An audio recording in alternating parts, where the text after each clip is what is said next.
Alhamdulillah wassalatu wassalamu ala rasulillah wa ala alihi wa sahbihi wa mawalah amma ba'd. Para pemirsa, pada kesempatan yang sangat mulia ini kita akan membahas tentang Laskar FPI yang meninggal dunia karena mengikuti atau mendampingi menjaga Habib Rizik di saat mengisi pengajian. Di berita, baik itu di YouTube atau video dan sebagainya, yang kita terima beritanya simpang siur. Ada yang mengatakan begini, ada yang mengatakan begini. Ada yang mengatakan FPI-nya menyerang, ada yang mengatakan polisinya yang menyerang dan sebagainya.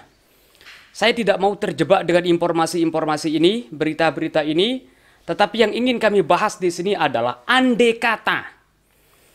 kata benar bahwa Laskar FPI yang 6 ini meninggal dunia karena dizolimi atau karena memang sudah terencana atau direncanakan oleh polisi sehingga masuk dalam kategori al-maktul zulman, yaitu meninggal dunia karena dizolimi, maka kita sebagai umat Islam, lebih-lebih secara khusus yaitu FPI, bagaimana kita harus bersikap. Di dalam Al-Quran, di saat ada orang menzolimi orang lain atau menganiaya orang lain, Islam memberikan atau Al-Quran memberikan tuntunan ada dua cara. Yang pertama adalah wa in aqabtum fa'aqibu bimisli ma uqibtum. Yang pertama adalah wa in aqabtum. Jikalau kalian membalas terhadap kezoliman orang lain, fa'aqibu bimisli ma uqibtum, maka balaslah kezoliman orang lain itu dengan balasan yang setimpal atau serupa. Nah, sikap yang pertama adalah bisa kita atau boleh kita untuk menuntut keadilan. Kalau sekali lagi ini benar-benar ini adalah sebuah kezaliman. Kita menuntut keadilan, terutama sekali kepada pemerintah supaya hal ini diproses, diusut, dan diselesaikan. Dan tentunya diadili sesuai dengan hukum yang berlaku.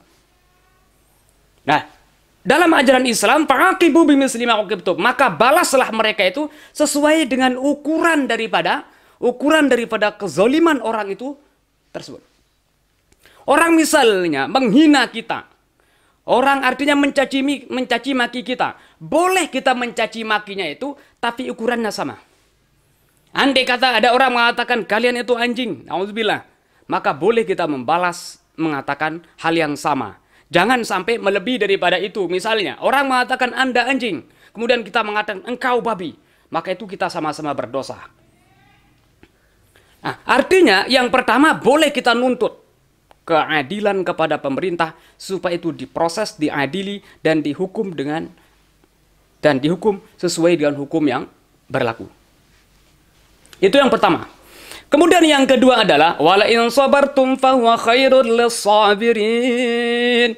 Jikalau kalian bersabar, maka itu lebih baik bagi orang-orang yang bersabar. Artinya kalau kita sudah menuntut keadilan, kemudian ternyata keadilan di Indonesia ini tidak bisa terwujud atau terpenuhi, maka hendaklah kita bersabar, mohon kepada Allah Subhanahu wa taala. Bahkan Rasulullah SAW bersabda, wa inim ru'un syatamaka wa ayyaraka. Apabila seorang mencaci maki Anda, kemudian mencela Anda, menyebarkan nama baik Anda, fala tu'ayyirhu, maka jangan engkau membalas untuk mencela, mencaci mereka. Wa balun alaihi. Akan tetapi ingat, boleh jadi kita tidak mampu untuk memberikan balasan, tidak mampu untuk membalas daripada kezaliman mereka terhadap kita. Tapi ingat, innallaha azizun dzuntiqam. Sesungguhnya Allah lah yang memiliki siksa yang sangat besar. Allah lah yang maha perkasa, yang maha mulia, yang maha mampu dan tidak ada yang mampu untuk menghalangi, untuk mengazab orang-orang yang berbuat aniaya atau zalim. Nah, sekali lagi, yang kita lakukan adalah pertama menuntut keadilan supaya diproses, yang kedua adalah bersabar. Mana yang lebih baik? Tergantung situasi dan kondisi. Karena bisa jadi bersabar itu lebih baik dalam situasi kondisi tertentu.